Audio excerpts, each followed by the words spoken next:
Clara Dao built her brand on body positivity, but is she living up to that or quietly flipping the script? For anyone out of the loop, she got herself a B to the B job after making her whole brand about having a flat chest. Irony much? Before we get into this, I want to make it clear. This isn't about attacking anyone personally. This is about analyzing content that's publicly shared and discussing the bigger picture of authenticity on social media. So let's break down what's going on here and why it's worth talking about. When you first land on Clara's older content, the thing that immediately stands out is her brand of radical self-acceptance. She was the internet's proud, flat-chested icon.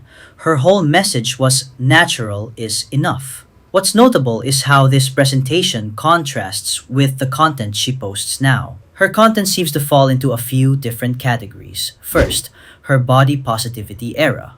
Second, her questionable diet advice era. And third, her couples content era with her now ex-boyfriend Javi. And this is where the contradictions begin to appear. I've never have to worry about my weight. I've never have to worry about what I eat. I feel healthy. If skinny privilege is a thing, I can be called a skinny legend. This video of her where she claims she only eats when she's really hungry, sometimes as late as 7 p.m., and justifies this by comparing herself to hunter-gatherers. Sis, they live to be like 30. She claims she's read a lot of books, but then ends this masterclass in disordered eating by saying she doesn't diet because dieting is unhealthy. Girl, what? Then came the plot twist no one saw coming. Clara entered the chat with double Ds. Yes, the same Clara who was once the face of the flat-chested community. Why the sudden change? For fun? Just for fun, like a haircut. I'm dead. Is this right? This highlights a larger dilemma for authenticity influencers. How do you balance monetization while staying true to your brand? When your brand is authenticity but your actions contradict it, it's difficult not to see it as prioritizing profit over principle. There's an important distinction between changing your mind and using your entire body as a prop for engagement. What makes this worth discussing is the blatant rage baiting she was doing right before the breakup happened. I don't have time to hate someone while I'm busy building myself up. I either love you or I don't give a fuck. I'm not everyone's friend. I talk with everyone, I laugh with everyone, but I'm not everyone's friend. This is quite literally rage bait. You can't tell me it's not. And then there's this gem.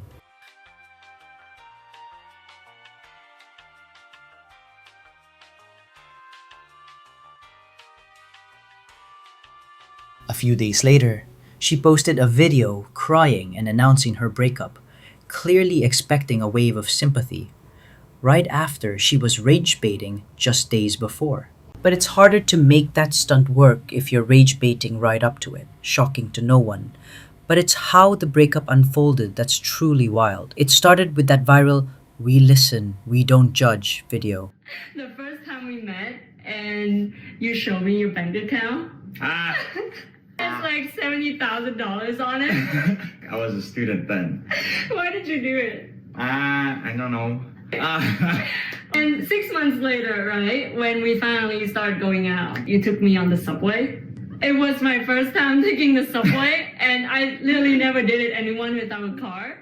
Then came the official breakup announcement, where the reactions could not have been more different. Clara released a lot of different videos discussing how heartbroken she was, talking about how much she'll miss him, how much she thought they had the best relationship possible, how it was perfect. But after her ex-boyfriend spoke out, it became clear that he was actually the one who ended the relationship.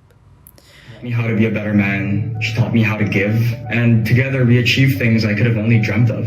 And for a second, she really became my purpose. And so I think the hardest emotion I was avoiding was realizing that that was not the vision I had for my life. Importantly, I started to feel this lack of purpose. So I moved back home to the Philippines, literally hosted the biggest party of the summer, DJed at shows, got a car. But most importantly, I met my new friend group, reconnected with my parents, and started pouring into myself again. So yeah, I am making this video to process my breakup and even the sadness that I felt. But I realized that sadness isn't this negative emotion we should avoid. If anything, sadness is the skill that helps us let go and move on. And you can bet that I'll be documenting every part of that journey. And just as we were all starting to feel a tiny bit of sympathy, her mood started to shift very, very quickly. Here's a recent video.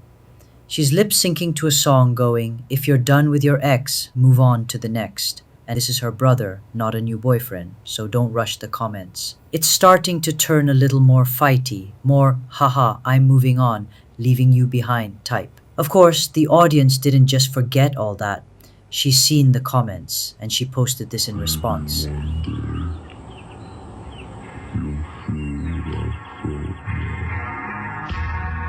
If you pause the video right there, you'll see most of those comments are literally the exact ones people made, so she's definitely reading them. But it's possible he played a major role in her wanting to change so much. She never made any changes anywhere near this drastic until she met him. Suddenly, she wanted to change. She wore more makeup. It's like everything she once stood for just vanished. The boyfriend came, and maybe he didn't like all the hate she was getting, so maybe he played a role in her changing. Who knows? Maybe he pressured her. But what annoys me the most is that she's almost like wasted talent. She's so good at what she does. She knows how to follow trends perfectly. She has amazing style, but she ruined her reputation in the dumbest possible way. Clara deserved her fame at first. She knew what she was doing, but she destroyed it over something like this? At the end of the day, we'll never fully know her mindset, but we can analyze the content, and the content shows a pattern of contradiction that's just too big to ignore. The issue isn't imperfection. The concern is content that seems deliberately designed to maximize engagement through controversy, and then expect sympathy when it backfires. And for creators, Clara's content offers an important reminder about the power and responsibility that comes with a platform. When we share content publicly, especially content involving values that hold deep meaning for people, how we present those symbols and messages matters. In the end, this isn't about calling for anyone to be cancelled or attacked. It's about encouraging more thoughtful, consistent content creation and more media literate viewing habits. It's about recognizing that while everyone has the right to express themselves however they choose online, we also have the right and responsibility to think critically about the content we consume. What do you think about this kind of content? Have you noticed similar patterns with other creators? Let me know in the comments. And if you found this analysis interesting, make sure to like and subscribe for more deep dives into social media trends and content creation. Thanks for watching, and I'll see you in the next one.